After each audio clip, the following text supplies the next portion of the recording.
Mi padre fue administrador de un rico y poderoso ganadero de la región, dueño de grandes extensiones de terreno y de los destinos de muchos peones y ayudantes que trabajaban en sus ranchos. Por el año del 85, el ganadero compró un rancho cuyas tierras estaban cercanas a las faldas del Cerro de la Pitaya, en Pánuco, Veracruz. Lo había adquirido para la engorda del ganado y debido a la riqueza del pasto y los ojos de agua de la zona. Por ese motivo mi padre y yo nos dimos a la ardua tarea de llevar becerros recién destetados de los demás ranchos a dicho lugar. Yo era ayudante de mi papá y aprendí el manejo y administración del ganado, de tal manera que siempre lo acompañaba en todos los recorridos. Era muy joven, pero tenía mucha voluntad de ayudar. Junto con el rancho había gente que trabajó durante mucho tiempo en él y algunas de esas personas prefirieron ser liquidadas e irse a otras tierras. Sin embargo, hubo un vaquero que trabajaba como cuidador con los anteriores dueños, Pancho, y le pidió a mi padre seguir trabajando para el nuevo dueño. Mi padre, como era un hombre justo y necesitaba gente de trabajo que conociera el rancho y las tierras, aceptó la propuesta del vaquero. El trabajo de acarrear el ganado era bastante arduo y un día lo fue más que otros días, por lo que se nos hizo de noche. Como era tarde, mi papá decidió que nos quedáramos a dormir en las galeras, en las cuales teníamos camastros provistos de pabellón contra mosquitos, y lo necesario para pasar la noche en ese lugar. Nos reunimos alrededor de una fogata, mientras cenábamos unos vaqueros, mi papá y yo. Ya entrada la noche, platicábamos acerca de las actividades del rancho. De pronto, algo llamó mi atención. Era un fuego amorfo que iba y venía por el potrero e iluminaba las copas de los árboles. Serían varios de estos fuegos que se reunían y volaban por todo el pastizal. Mi primera reacción fue correr y esconderme, pero mi padre me miró con una mirada severa y apretándome el brazo me dijo: «No te espantes, cabrón, esas son brujas, no nos harán daño si no les prestamos atención». Todo eso me sobrepasó. A pesar de las historias contadas por mi abuelo y mi padre, aún me ponía nervioso de ver ese tipo de cosas extrañas. Me retiré del lugar, mientras mi padre y los demás se quedaron un rato platicando.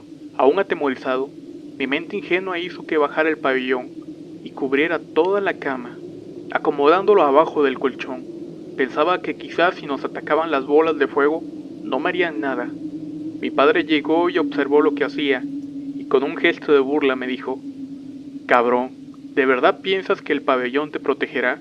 Si las brujas quisieran hacerte daño, aunque te encuentres bien escondido, ellas van a ir por ti. Jamás demuestres miedo». Traté de dormir, pero aún pensaba en esas apariciones extrañas. Sabía de esas leyendas por mi padre, pero nunca había visto una de cerca. Era bastante inquietante. Llegó la mañana y nos disponíamos a desayunar para continuar con la jornada. Durante el desayuno, el tema de conversación fueron las brujas y la forma en que se transformaban en fuego. Mientras le daba un sorbo a mi café negro, escuchaba atento las historias de mi padre, que además de darme temor, me parecían fascinantes. Con el paso del tiempo, se me hizo costumbre ver aquellas apariciones durante la noche, pero aún tenía ese desasiego adentro.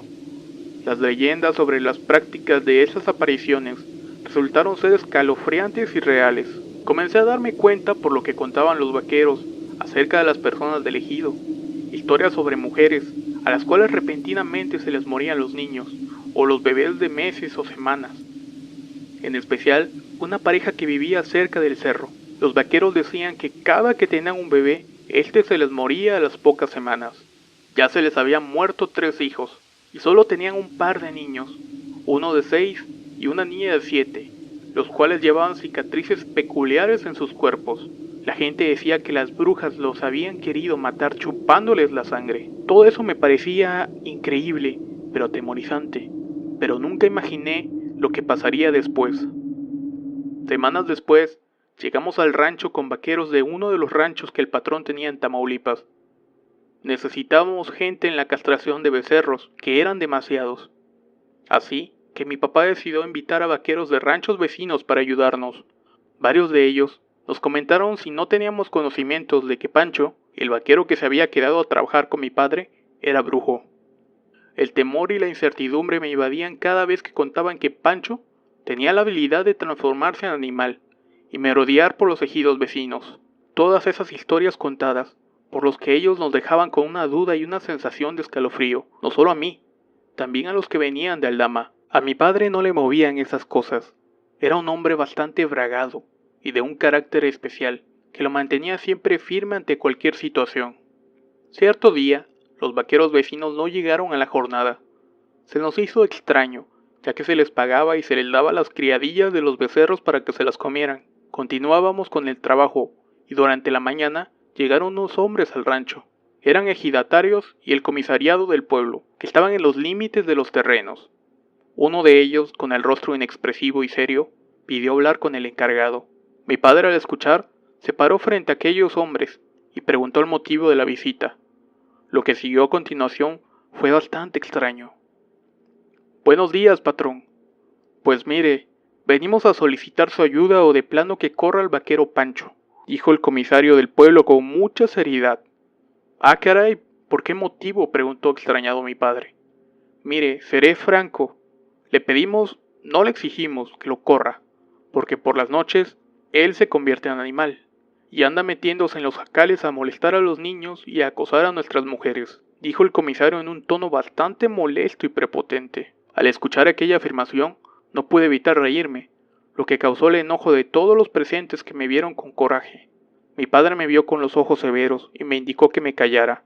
No lo puedo correr, es responsable y trabajador con el rancho, afirmó mi papá determinado. Mire, patrón, si no nos cree, esta noche lo esperamos en el ejido y le mostraremos de lo que es capaz ese vaquero. Véalo con sus propios ojos, le dijo el comisario impaciente. Mientras mi padre lo miraba reacio, los hombres montaron en sus caballos y se alejaron. Mi papá se quedó con una enorme duda y decidió ir al pueblo por la noche, sin que Pancho se enterara. Esperamos a que cayera la tarde y nos dirigimos al caserío donde el vaquero se escondía. Yo aún pensaba en todo eso, y tenía dudas más que temor. Por eso decidí quedarme y acompañar a mi papá, sin saber que esa decisión marcaría mi vida y mi entendimiento sobre las cosas sobrenaturales. Llegamos a la ranchería donde habían varios hombres, todos ellos iban armados, con varas hechas de bejuco, pedazos de manguera negra para riego y las cuartas para caballos. Nos dirigimos a un jacal hecho de adobe y techo de lámina que estaba alejado del caserío. Parecía abandonado. Entramos y lo que vimos nos sorprendió. Había muchas cosas extrañas, restos de esqueletos y cráneos de animales, ropa sucia hecha bola en un rincón, hierbas de todo tipo y pedazos de piel, al parecer de cerdo, regados alrededor de una olla hirviendo. Todo eso era impresionante. Uno de los hombres cerró la puerta y se hizo la oscuridad. Hacía calor al interior. Otro encendió una lámpara de petróleo que estaba en la mesa, mientras que otro quitó unas varas que tapaban un hueco en la pared y cargaba un pedazo de lámina, con el que taparía el hueco una vez que entrara la supuesta bestia. Pasaron las horas y todos los que estábamos dentro del jacal sudábamos copiosamente, mirándonos unos a otros y en total silencio. Mi papá dormitaba y yo tenía los nervios de punta. Aquel lugar de pronto se me hacía enorme. El juego de sombras siniestras reflejadas en la pared por la tenue luz de la lámpara le daban al ambiente un aspecto todavía más terrorífico. El silencio era incómodo y el calor lo era aún más. De pronto, los nervios de todos nos pusieron en alerta al escuchar el tronido de ramas en el exterior. Algo se acercaba al jacal. Todos tomaron posiciones y el hombre de la lámina se acomodó encima del agujero de la pared para tapar cuando entrara lo que fuera por ese hoyo. Otro de los hombres atenuó la luz y apenas si se veía. Mis ojos se acostumbraron a la oscuridad y cuando volteo a ver a mi papá, algo entra por el agujero y el hombre de la lámina la deja caer poniendo sus pies encima de ella. Lo siguiente fueron golpes frenéticos e insultos a algo que estaba en medio del cuarto. Era un animal de aspecto humanoide que tenía rasgos felinos, de piel café y orejas largas, de ojos amarillos y un par de colmillos que sobresalían de sus labios. Aquella bestia empezó a quejarse del dolor provocado por los golpes de los palos, las mangueras y las cuartas de aquellos hombres. Aullaba de una manera aterradora y lastimosa. Quise taparme los oídos para no escuchar los gritos. Apreté fuertemente la mano de mi padre, el cual, agazapado conmigo, en una de las paredes del jacal, estaba viendo cómo masacraban a aquella bestia.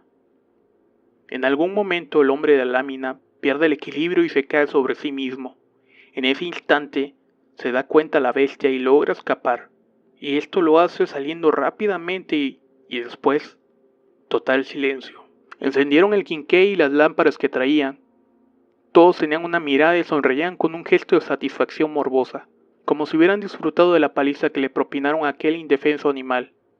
En el piso habían rastros de piel y sangre. El comisario se acercó a mi papá y lo vio con firmeza. ¿Ya vio, patrón? Es cierto lo que le dijimos, le dijo mi papá en un tono de soberbia. Yo solo vi que aporrearon a un animal y no vi más. Mire, patrón, si aún no cree, vaya al amanecer a la casa de Pancho y dése cuenta de una buena vez que si no lo corre nosotros haremos lo nuestro y lo vamos a castigar. Ahí usted sabe, todos nos retiramos de ese lugar y nosotros nos regresamos al rancho. Por la mañana nos dirigimos al jacal de Pancho. Al llegar, gritamos por el vaquero y en su lugar salió su esposa, la cual tenía el rostro agobiado. Perdóneme, patrón, dice Pancho que no podrá ir a trabajar hoy, le dijo la señora a mi padre. Vengo a hablar con él. Enseguida, bajamos de la camioneta y nos metimos a su casa. Lo que vimos fue un cuadro bastante perturbador. Pancho estaba acostado en la cama. Una sábana ensangrentada cubría la cintura y la entrepierna del vaquero. El hombre estaba completamente golpeado, con los ojos morados y el cuerpo cubierto de sangre. Las piernas las tenía heridas con fracturas expuestas, al igual que la clavícula, la cual se asomaba por entre la piel, y se quejaba de un inmenso dolor. El sufrimiento de Pancho me llenó de lástima y dudas. Como el vaquero era nuestro empleado, mi padre se comunicó con el patrón para que recibiera atención médica. La penosa tarea de subirlo a la caja de la camioneta fue agobiante. El hombre gritaba desgarradoramente por el dolor de las fracturas y los golpes. Lo trasladamos al Seguro Social en Pánuco. Mi padre argumentó que las heridas se las había hecho al caer de un caballo, versión que el propio Pancho confirmó y recibió la atención. Tiempo después que se recuperó el vaquero, fue despedido por el dueño del rancho, y nunca más volvimos a saber de él. Hasta tiempo después que se corrió el rumor que el viejo Pancho merodeaba aquella región convertido en nahual. ¿Verdad o mentira? Se los dejo a su criterio.